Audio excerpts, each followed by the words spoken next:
65세, 퇴직 후 월급 50만 원짜리 일자리 찾았습니다. 은퇴 후 살아남는 법. 퇴직 후에도 계속 일해야 하나요? 노후엔 편하게 살 줄 알았는데 많은 사람이 퇴직을 앞두고 이렇게 생각합니다. 평생 회사에 다니며 열심히 일했으니 이제 좀 쉬어도 되지 않겠냐고 말이죠. 하지만 막상 퇴직하고 나면 예상과는 전혀 다른 현실이 펼쳐집니다. 젊었을 때는 그냥 퇴직하고 연금이나 받으며 살면 되지라고 쉽게 생각했지만 막상 은퇴를 하고 나면 답답함과 불안이 밀려옵니다. 퇴직 후 삶이 이렇게 길 줄 몰랐고 물가는 계속 오르는데 수입은 없어지니 생각보다 빠르게 불안감이 커집니다. 특히 60대 중반이 넘어가면 더 절실하게 와닿습니다. 은퇴 후의 삶이 최소 20년은 남았는데 연금만으로는 생활이 빠듯하고 체력은 아직 남아있는데 일자리는 찾기 어렵습니다. 그래서 결국 많은 사람이 퇴직 후에도 일을 찾습니다. 문제는 5060대에게 맞는 일자리가 많지 않다는 것입니다. 하지만 방법이 없는 건 아닙니다. 월 50만 원이라도 꾸준히 벌면서 노후를 안정적으로 유지하는 사람들이 있습니다. 오늘은 그들이 선택한 일자리와 왜 은퇴 후에도 일을 해야 하는지 그리고 어떻게 준비하면 좋은지 이야기해 보겠습니다.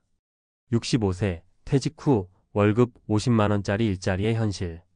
먼저 65세가 넘어서도 일을 찾는 사람들이 많다는 사실을 아시나요? 단순히 돈이 부족해서가 아니라 일 자체가 주는 의미 때문이기도 합니다.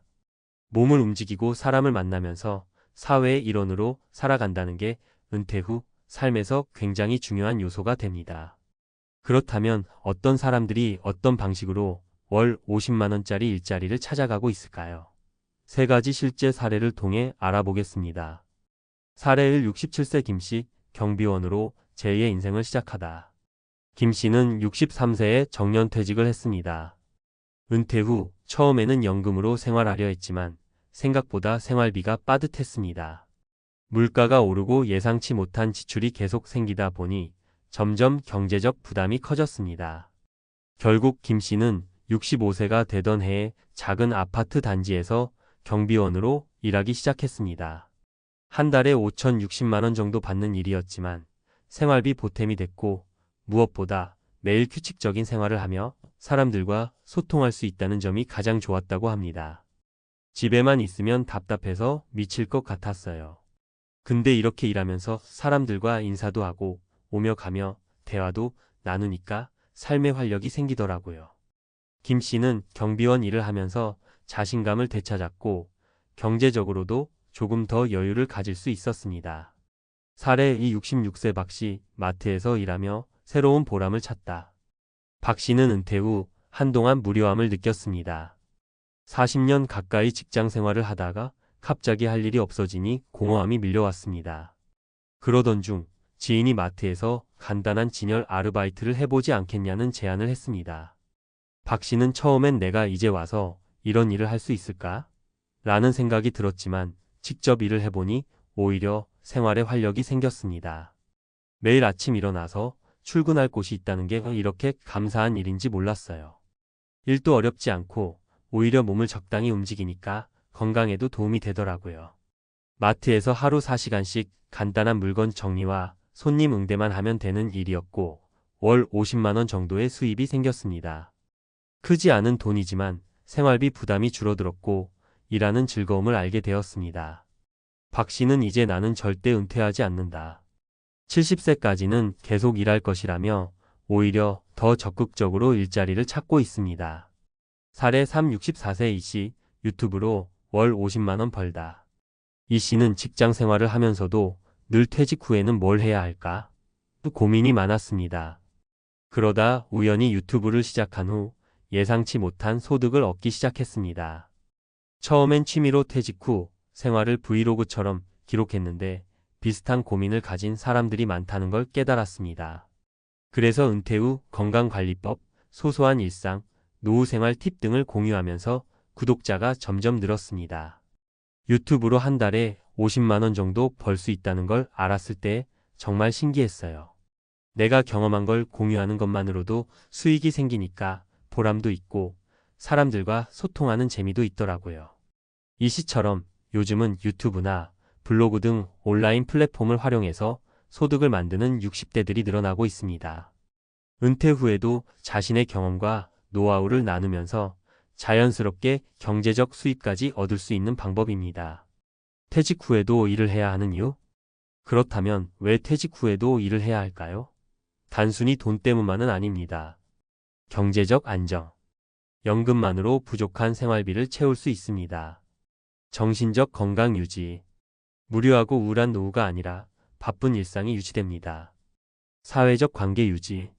일하면서 사람들과 소통하니 고립되지 않습니다. 퇴직 후에도 꾸준히 일하는 것은 단순히 돈을 벌기 위한 것이 아니라 더 건강하고 의미 있는 삶을 위한 선택입니다. 은퇴 후 일자리를 찾을 때 고려할 점. 너무 무리하지 않는 일. 체력적으로 부담이 적은 일을 선택해야 합니다. 규칙적인 일상 유지. 너무 불규칙한 일이 아니라 일정한 패턴이 있는 것이 좋습니다. 관심 있는 분야에서 시작하기. 경비원, 마트 진열, 온라인 콘텐츠 제작 등 자신이 흥미있는 분야에서 시작하면 더 즐겁습니다. 마무리. 은퇴 후 삶을 스스로 설계하자. 퇴직 후에도 일하는 것은 선택이 아니라 필수입니다. 단순히 돈이 부족해서가 아니라 우리의 삶이 더 길어지고 있기 때문입니다.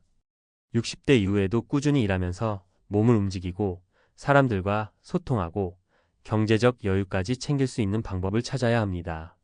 월 50만 원짜리 일자리라도 그 돈은 단순한 수입이 아닙니다.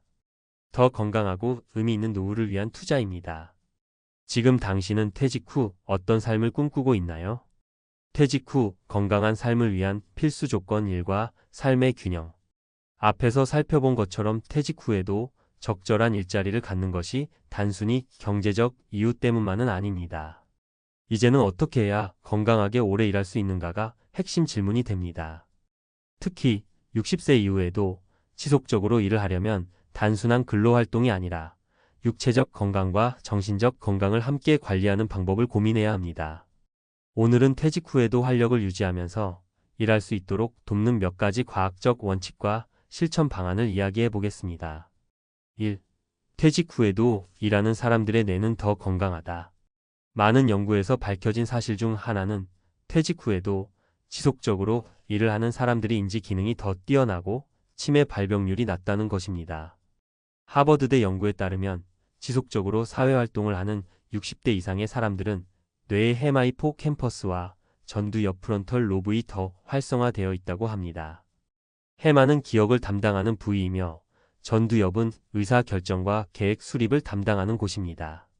즉, 일을 지속하는 것이 단순히 돈을 버는 행위를 넘어서 두뇌 건강을 지키는 중요한 요소라는 것입니다. 프랑스 국립보건의학연구소 INSERM의 연구에서도 비슷한 결과가 나왔습니다. 연구진은 퇴직을 늦춘 사람들이 알츠하이머 발병 확률이 낮다는 점을 발견했습니다. 43만 명의 데이터를 분석한 결과 퇴직을 1년 늦출 때마다 치매 발병 확률이 약 3%씩 감소하는 것으로 나타났습니다. 이 말은 결국 은퇴 후에도 사회와 연결된 일을 지속하는 것이 뇌 건강을 유지하는 데 필수적이라는 의미입니다. 실천법. 새로운 일자리에서 학습이 필요한 업무를 선택하라. 새로운 기술 습득, 고객 응대, 온라인 플랫폼 활용. 단순 반복 업무보다는 문제 해결 능력을 활용하는 직업을 고려하라. 컨설팅, 코칭, 글쓰기, 영상 제작. 지속적인 인간관계를 형성할 수 있는 직업을 선택하라. 강의, 상담, 매장 관리 등. 조금씩 꾸준히 일하는 것이 장수의 비결. 은퇴 후에도 일을 지속하는 것이 건강에 도움이 되는 또 다른 이유는 적절한 신체 활동이 노화를 늦추기 때문입니다. 2016년 영국 스포츠의학 저널 BMJ 스포츠 메더선의 연구에 따르면 주당 1525시간 정도 가벼운 근로활동을 하는 사람들이 그렇지 않은 사람들보다 심혈관 질환 위험이 30% 낮다는 결과가 나왔습니다. 즉, 무조건 쉬는 것보다 적당한 강도의 신체 활동이 포함된 일이 오히려 장수의 열쇠가 될 수 있다는 것입니다. 이를 통해 얻는 신체적 효과. 근력 유지, 일상 생활에서의 독립성 강화. 심혈관 건강 증진, 혈액순환 개선 및 혈압 안정. 스트레스 감소, 행복 호르몬 세로토닌 증가. 실천법. 서서 하는 일이나 가벼운 신체 활동이 포함된 직업을 고려하라. 예, 도서관 사서, 경비원, 가벼운 배송 업무. 지나치게 오래 앉아있는 직업보다는 움직임이 필요한 직업을 찾아라. 최소한 주 3회 이상 걷기나 가벼운 운동을 병행하라. 3. 목적 없는 일은 오래 지속할 수 없다. 퇴직 후에도 일을 지속하기 위해서는 단순히 돈을 벌기 위해서가 아니라 일 자체에서 의미를 찾을 수 있는가가 중요합니다. 미국 국립노화 연구소 NIA의 보고서에 따르면 은퇴 후에도 삶의 목표를 가지고 일하는 사람들이 그렇지 않은 사람들보다 삶의 만족도가 2배 이상 높으며 심리적 안정감이 더 뛰어나다는 연구 결과가 나왔습니다. 은퇴 후 일자리를 선택할 때 고려해야 할 점. 내가 좋아하는 일인가? 억지로 하는 일은 오래 지속할 수 없다. 내가 잘할 수 있는 일인가? 새로운 기술을 익히거나 기존 경험을 활용할 수 있는가? 사회적 기여를 할 수 있는가? 단순히 돈이 아니라 다른 사람에게 도움을 줄 수 있는 일인가? 실천법. 기존의 직장 경험을 살려 멘토링, 강의, 컨설팅 등의 일을 고려하라. 직접적인 수익 창출이 어려운 경우라도 자원봉사나 지역사회 활동을 통한 보람 있는 일을 찾아라. 나의 경험을 책, 블로그, 유튜브 등을 통해 공유하며 새로운 수익 모델을 만들어 보라. 결론, 은퇴 후 어떻게 일할 것인가가 중요하다. 앞서 살펴본 사례들과 연구 결과를 종합해 보면 퇴직 후에도 일정한 일을 지속하는 것이 건강과 행복의 필수적인 요소임을 알 수 있습니다. 하지만 무조건 일을 하는 것이 능사가 아닙니다. 중요한 것은 나의 건강 상태, 경제적 목표, 삶의 의미를 고려하여 적절한 일자리를 찾는 것입니다. 생계를 위한 일이 아니라 삶을 지속하는 일을 찾자. 몸과 마음을 건강하게 유지할 수 있는 활동을 선택하자. 새로운 배움과 인간관계가 포함된 일을 선택하자. 그렇다면 당신은 은퇴 후 어떤 일을 하고 싶으신가요?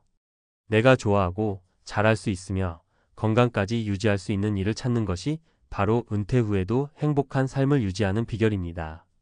지금부터라도 퇴직 후 삶을 위한 준비를 시작해 보세요.